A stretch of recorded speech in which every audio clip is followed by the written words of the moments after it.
Hello, my friend.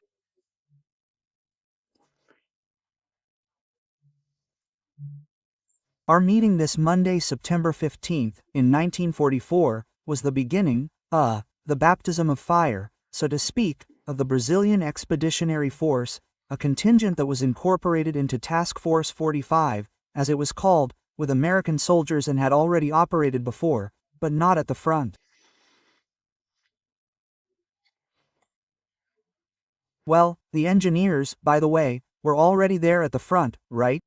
The engineers dismantled, dynamited bridges, built Bailey bridges, removed Minas from the road. Well, on September 6th, the Brazilians surprised the Americans. There came a point after Monte Castello, after Montese, that General Quittenberger said the Brazilians were showing the Allied troops how to take the city.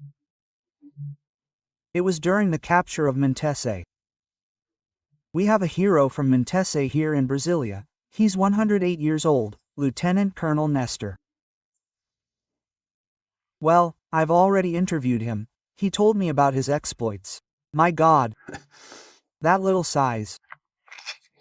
He said he was looking at the tall ones, as he said, Germans. I said, wow, I took all those prisoners, didn't I? He even fought hand to hand. He's a hero back in Montese. Well, here's the record so we can follow a Brazilian story that we generally don't learn in school, unfortunately, right? Hey, I know why. Remember to subscribe and at the end, like or dislike it. Let's get to today's topics.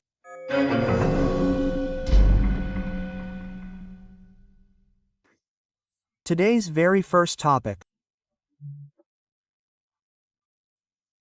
I was shocked when I learned around noon that the bald guy from the INSS, who had confirmed his testimony to the Joint Parliamentary Commission of Inquiry this morning, arrived around noon. No, I'm not going anymore.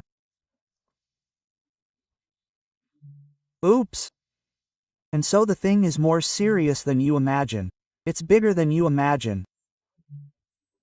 The scandal is bigger. I think there's something there, right?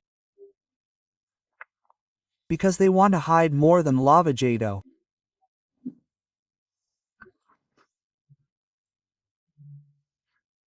And of course, because the victims are millions of elderly people and children with very serious illnesses to the point of being Social Security beneficiaries.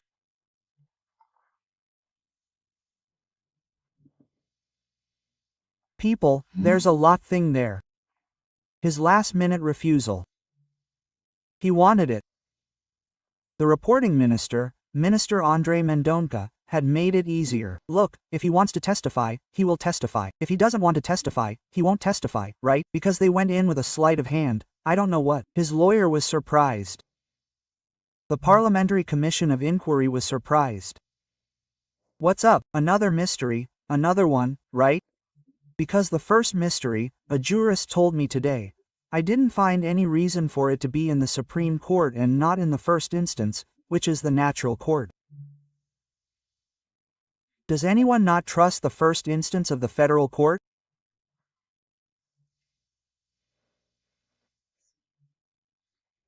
But the draw showed Andre Mendonça, who is trustworthy in the Supreme Court, right? And it comes from a case that had been dragging on, with no arrests, it was dragging on. It was gigantic, wasn't it? 6 billion embezzled, 2,300,000, if I'm not mistaken, or 3,200,000.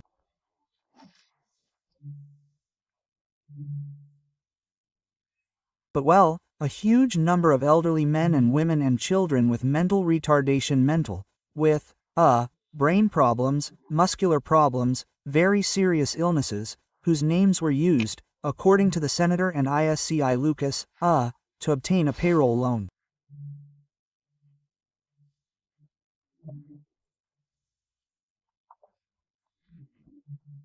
And we saw the Bentleys and Ferraris, the cars of the prisoners, the two prisoners, the mansion.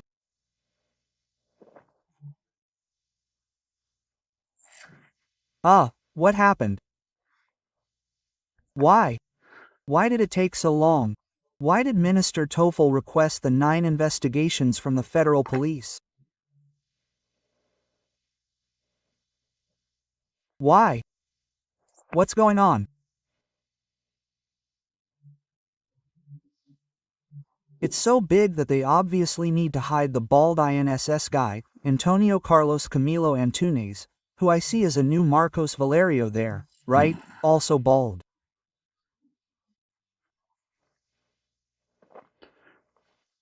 What did he want to say, that he didn't say at the last minute? Was it Adelio Bispo who threatened him? He's just being symbolic. I think that's great. Of course, I don't expect the media, supported by our tax dollars, to provoke anything. By the way, you've already noticed, right? Because there's this whole campaign against social media. Social media, the origin of hate, hateful message. No, wait, calm down. No, social media is uncontrollable. Traditional conservative media is controllable. It's just that it's in a bad way, because advertisers have already seen that they lost their audience, because the information wasn't getting out all the time, it's getting out on social media. People went to social media and so did advertisers. So they're dependent on the state, right? It's become kind of the official press and will lose even more audience. Of course, the official press doesn't invest in this, just like the gigantic scale of this corruption scheme, which obviously this bald guy from the INSS isn't an INSS employee.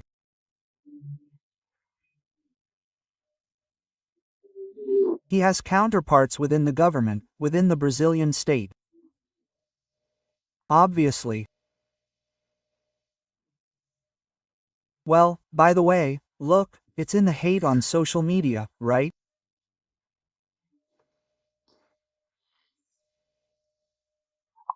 Well, Marco Rubio is announcing that after his conviction he's in Israel talking to Netanyahu, but he was interviewed by Fox News.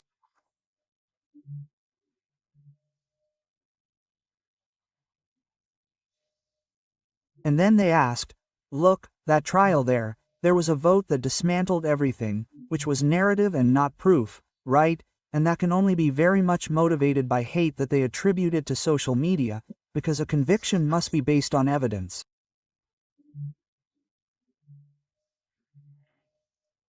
As career judge Luis Fuxas said, a conviction can only be based on evidence.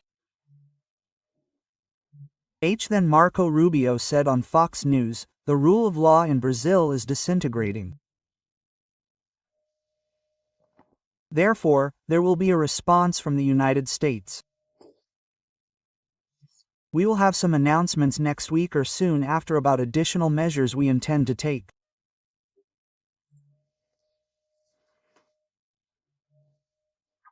By the way, next week is the UN General Assembly, from the 22nd to the 26th. It's the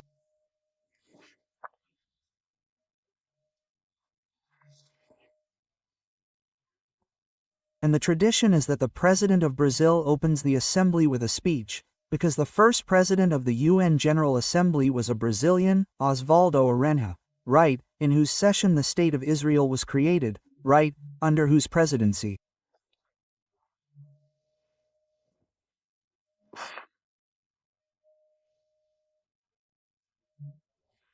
And they lack visas to complete Lula's entourage.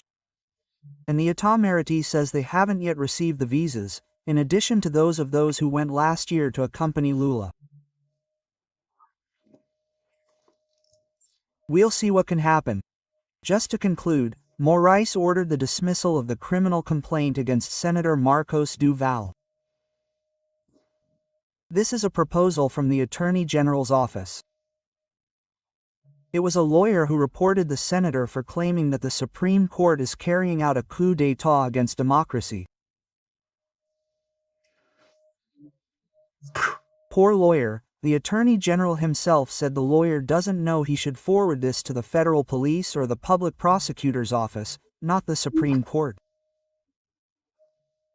And I think the lawyer is also somewhat illiterate.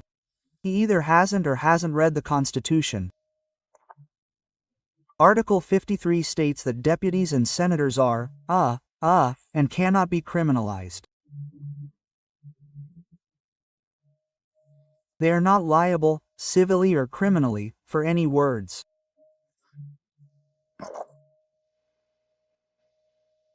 Or he doesn't believe in the Constitution. I assume he swore to uphold the Constitution when he received his OAB registration, which is a disgrace in Brasilia. Alexandre Garcia.